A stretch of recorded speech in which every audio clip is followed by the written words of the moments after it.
πλάσματα, καλή σας μέρα. Είμαι η Εύα και σας καλωσορίζω όλους στο κανάλι μου Love Healing Tarot. Και σας ευχαριστώ πάρα πολύ που είστε κοντά μου, με παρακολουθείτε και με στηρίζετε ο καθένας σας με το δικό του τρόπο. Να είστε πάντα καλά και να θυμάστε, αν σας αρέσει το βίντεο, να πατάτε like. Πάμε να κάνουμε το θέμα μας. Πώς νιώθει για σένα σήμερα, πώς. Λοιπόν, εδώ θα τα δούμε όλα. Δεν ξεχνάτε ποτέ ότι είναι γενικά ανοίγματα. Εντάξει, και μπορεί να μην ανταποκρίνεται αυτό που θα επιλέξετε στον άνθρωπο που έχετε σκεφτεί. Επιλέγετε κάτι άλλο ή βλέπετε και τα τρία προκειμένου να κάνετε έναν συνδυασμό και να κρατήσετε αυτό που σας ταιριάζει και αυτό που σας αρέσει. Πάμε λοιπόν να επιλέξετε πορτοκαλί ασβεστίτη, αμέθιστο, λευκό χαλαζία.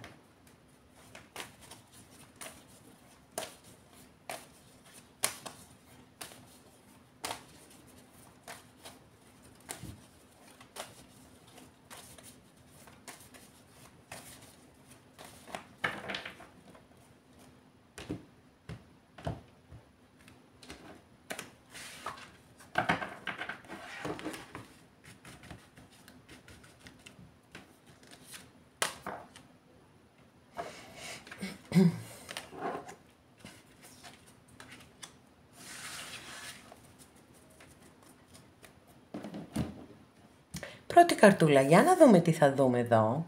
Wow! Βασιλιάς μπαστούνι, καταπληκτικό. Λοιπόν, αστρολογική αντιστοιχεία της κάρτας είναι με το ζώδιο του Λέοντα, απλή αναφορά. Δεν σημαίνει αν δεν ταιριάζει το ζώδιο και σας ταιριάζει η ιστορία ότι δεν είναι για εσάς. Οκ, λοιπόν, πάμε. Βασιλιάς μπαστούνι. Έχουμε ενέργειες και ποιότητες της φωτιάς, έχουμε πάθος, έχουμε δημιουργικότητα, έχουμε ένταση στη θετική της ή στην αρνητική της μορφή ανάλογα, εντάξει. Σε κάθε περίπτωση όταν έχουμε μία κάρτα μονάχη της, εννοείται ότι λέμε μόνο τα θετικά. Καλά, θα σας πω και κάτι έτσι, λίγο ας το πούμε αρνητικό, που για μένα δεν είναι. Λοιπόν, εδώ μπορεί να δηλώνει ότι ο άνθρωπος για τον οποίο έχετε ρωτήσει έχει ένα πολύ δυνατό πάθος προς εσάς. Γιατί τα μπαστούνια, εάν δεν νιώθουν πάθος, δεν λειτουργούν σε τίποτα. Και αυτό είναι πολύ σημαντικό, έτσι, για τα μπαστούνια. Πάθος. Άρα το πάθος το θεωρούμε δεδομένο, έχουμε και βασιλιά. Επίσης βέβαια, επειδή ακριβώς έχουμε βασιλιά, να ξέρετε ότι έχει σοφία πια, δηλαδή είναι ένας άνθρωπος που έχει κάνει μια πορεία στη ζωή και δεν βιάζεται, δεν είναι υπότης. Ούτε ακόλουθος. Δεν βιάζεται για τίποτα. Κάνει τα βήματά του ένα-ένα μελετημένα, γιατί θέλει να πετυχαίνει και τους στόχους του. Είναι ηγέτης, είναι πολύ δυνατός. Και φυσικά δεν του αρέσει και η αποτυχία, έτσι. Λοιπόν, τώρα, όσον αφορά καθαρά τις σχέσεις, πέρα από το πολύ δυνατό πάθος και την ερωτική έλξη κλπ. Είναι ένας βασιλιάς που μπορεί να του αρέσουν και τα παιχνίδια εξουσίας, χωρίς να σημαίνει αυτό ότι επιλέγει παθητικές συντρόφους, αλλά εντάξει, βασιλιάς, καταλαβαίνετε. Και βεβαίως επίσης να σας πω ότι τα μπαστούνια είναι κάρτες ανεξαρτησίας. Και αυτό σημαίνει ότι θέλουν να έχουν το χώρο τους και το χρόνο τους. Δεν μπορείς να τον φυλακίσεις αυτόν τον βασιλιά σε μια σχέση με τίποτα. Αν νιώσει ότι πνίγεται, θα φύγει. Γιατί θέλει το χώρο του και το χρόνο του να κάνει και τις δικές του δραστηριότητες. Δεν εγκαταλείπει την προηγούμενη ζωή του και τραβάει σε όλα ένα χ γιατί έκανε μία γνωριμία και μία σχέση. Και εδώ είναι η αναφορά που έκανα στην αρχή για το αρνητικό, που εγώ δεν το θεωρώ αρνητικό, γιατί αλίμονο μέσα σε μία σχέση να χάνουμε την προσωπικότητά μας, να χάνουμε το χαρακτήρα μας, να χάνουμε τη ζωή μας, ό,τι έχουμε κάνει μέχρι σήμερα, έτσι. Οπότε, με καλές ισορροπίες εδώ και από τις δύο πλευρές θεωρώ ότι είστε πάρα πολύ δυνατοί, έτσι. Μια χαρά πάει αυτή η σχέση. Δεύτερη καρτούλα.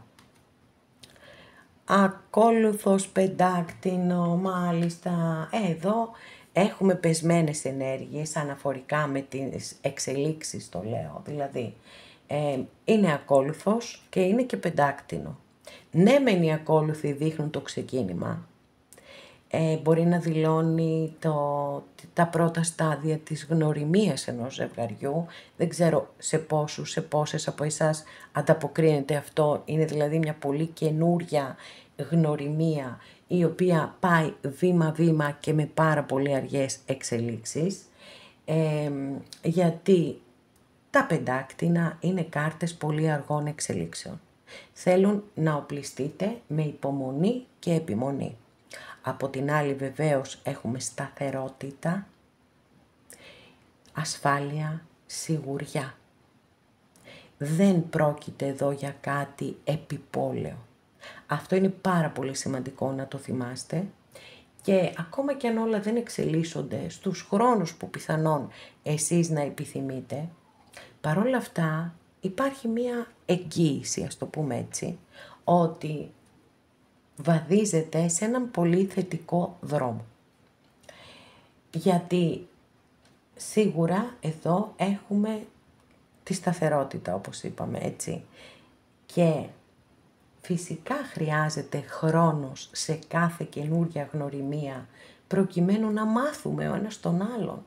Που εντάξει, αυτό μπορεί να μην γίνει και χρόνια ολόκληρα να είμαστε μαζί, αλλά εντάξει, 5 πράγματα, 10 πράγματα λίγο, να μάθουμε ο ένας τον άλλον, είναι πάρα πολύ σημαντικά.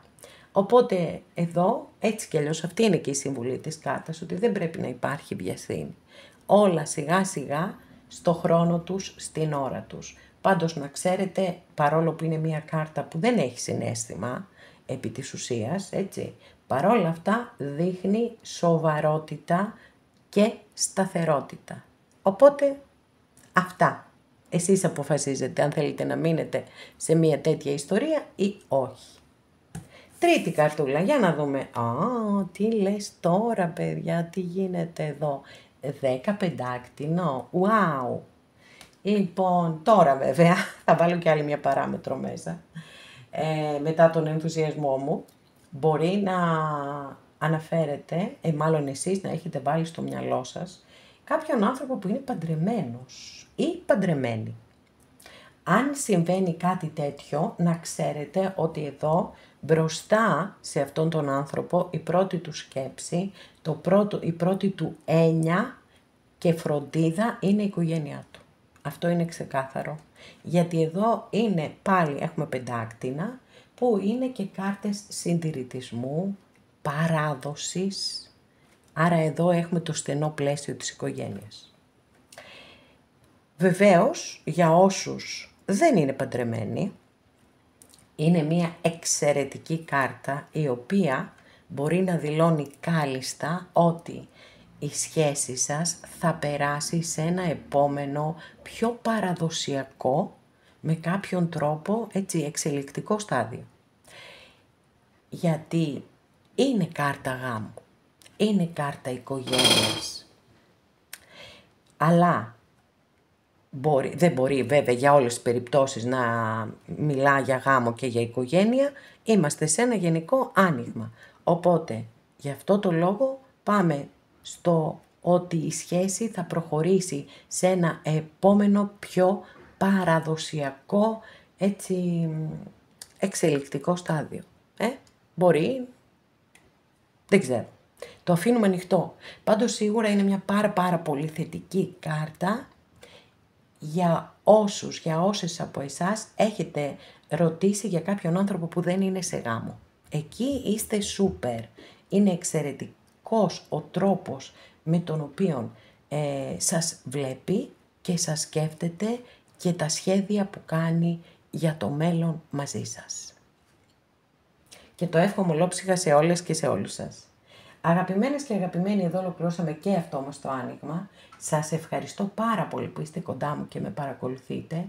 Μέχρι την επόμενη φορά να είστε όλοι καλά. Σας φιλώ γλυκά.